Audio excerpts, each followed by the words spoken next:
When the guild tasked me with hunting the beast to its own dimension, I was confident. No creature had bested me before, and I would most certainly not be slain now. This was the first time I had faced a creature from a different dimensional plane, however, and the rest of the guild seemed hesitant to take the job.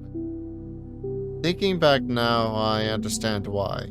Every time I asked, not once did they mention the temporal difference. All hesitation seemed to be based around the strength of the creature, how powerful its abilities were compared to the average monster. I suppose I can't really blame them. I didn't have a significant other or any children, unlike the rest of them. The job had to be done, and the person who did it was never coming back.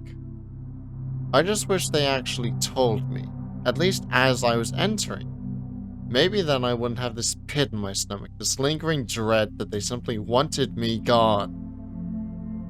When I stepped out of the portal back to my world, it was completely different. Everything seemed broken.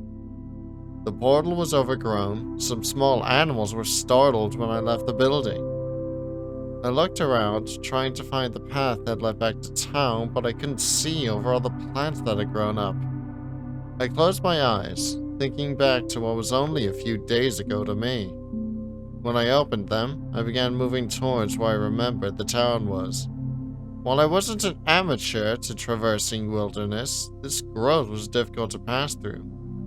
Occasionally, I would hear the sudden sound of some large animal rushing away.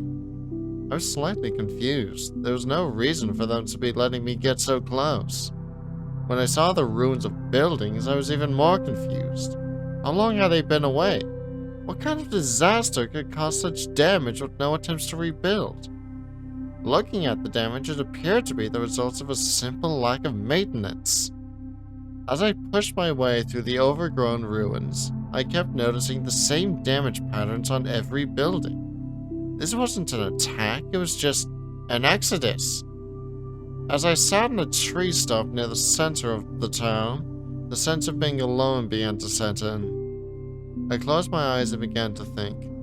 There was no looming disaster when I left, no signs that anything was wrong. This would have been so much easier if I had just been told what the time difference was.